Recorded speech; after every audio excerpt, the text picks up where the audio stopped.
Bahujan Samaj party अकेले इस देश में चुनाव लड़ने जा रही है। ये गठबंधन बनने से पहले ही इनकी दरार पड़ गई है। तो माननीय अखिलेश यादव जी ने पीडीए का नारा दिया है। ये नारा देने से कुछ नहीं होने वाला है। ये पीडीए का नारा देते हैं और पीडीए में जन्मे संत गुरु महापुरुष के नाम से माननीय बहन ने जिला बनाया था, जिस जिले को समाजवादी ने मिटा करके पीडीए में जन्मे महापुरुषों का अपमान करने का काम समाजवादी पार्टी ने किया है। भगवान राम, भरत, शत्रुघ्न, लक्ष्मण पीछे खड़े हैं, तो ये तो मुझे भी नहीं अच्छा लगा। भारतीय जनता पार्टी के लोग धर्म मानने के लिए नहीं, धर्म राजनीति करने के लिए इस्तेमाल करते हैं।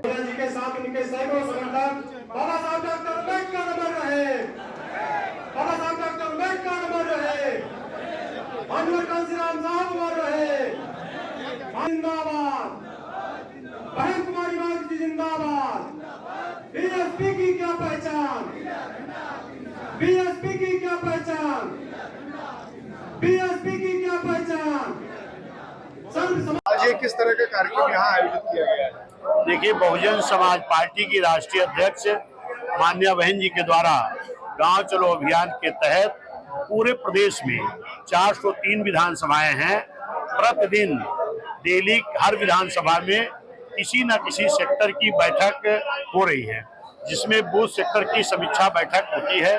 यहाँ पर भी वो समीक्षा की गई और इसी कार्यक्रम में बहुजन समाज पार्टी में आस्था रखते हुए अपना दल के पूर्व प्रदेश अध्यक्ष, अपना दल कमेरा के प्रदेश अध्यक्ष और सरदार सेना के प्रदेश अध्यक्ष और इनके साथ कई और राष्ट्रीय सचिव, प्रदेश महासचिव, तमाम सैकड़ों की जिम्मेदार साथी आज बहुजन समाज पार्टी सदस्यता ग्रहण किए हैं।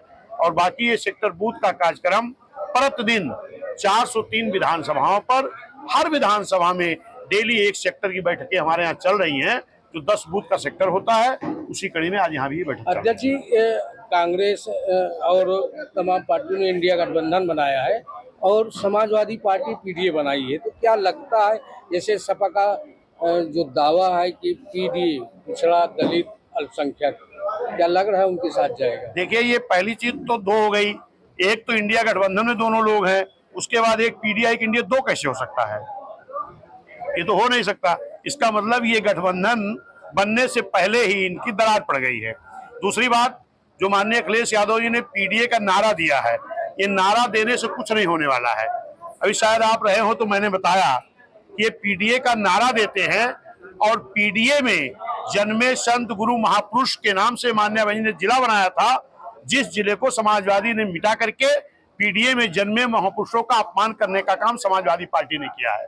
जैसे माननीय कांशीराम साहब के नाम से जिला बना था, माननीय छत्रपति साहू जी महाराज जो पिछड़े समाज में जन्मे, आरक्षण के जनक, इनके नाम से बगल आपके सुल्तानपुर से ही अलग करके बहन जी ने जिला बनाने का काम किया था। उस जिले का नाम जो छत्रपति साहू जी महाराज नगर था, वो पिछड़े समाज के थे। जो पीडीए बता रहे हैं ना, पिछड़े समाज में जन्मे संत गुरु महापुरुष थे, उनका भी अपमान करने का काम समाजवादी पार्टी ने किया है। तमाम ऐसी योजनाएं बहन जी चला रही थी जो पीडीए मतलब पिछड़ा समाज के लिए, दलित समाज के लिए, मुस्लिम समाज के लिए, गरीब सबल समाज के लिए तमाम योजनाएं बहन जी चला रही थी, जिसको माननीय अखिलेश यादव ने अपनी सरकार में समाप्त करने का काम किया था। ये नारा देने से कुछ नहीं होने वाला। देखिए, धर्म एक विश्वास की चीज है। ये भारत देश विभिन्न धर्मों का देश है।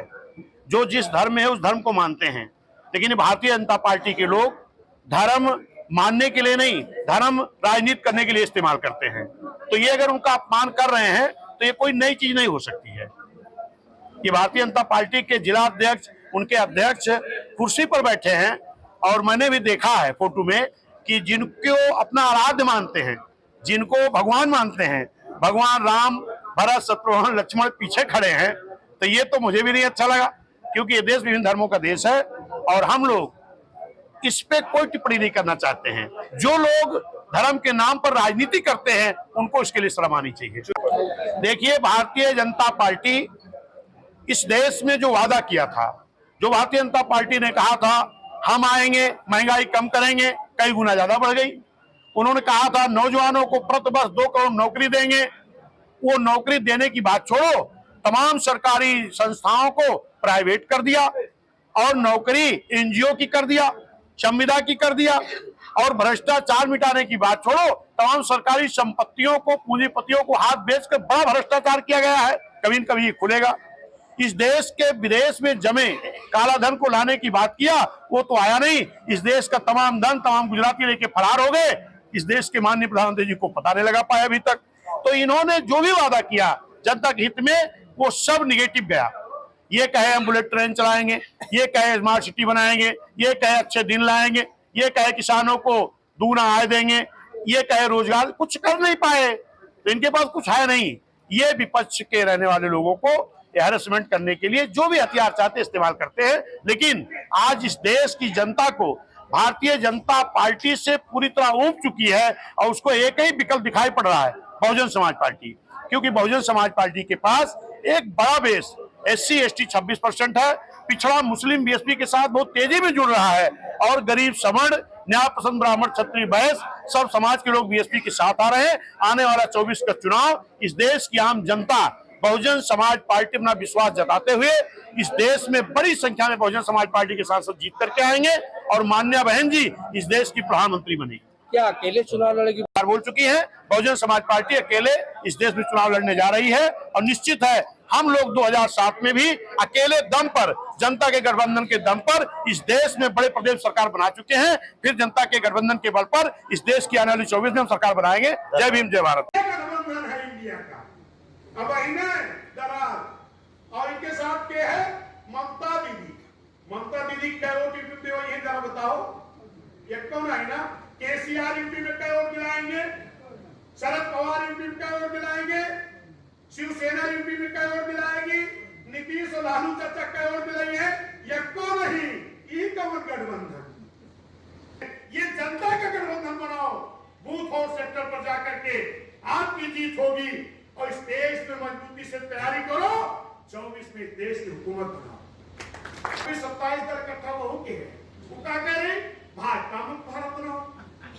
अरे मेरे भाई, बाबा साहब ने इसीलिए वोट का अधिकार दिया था कि कभी भाजपा मुक्त करो, कभी कांग्रेस मुक्त करो। हम बहुजन के लोग कहते हैं आने वाली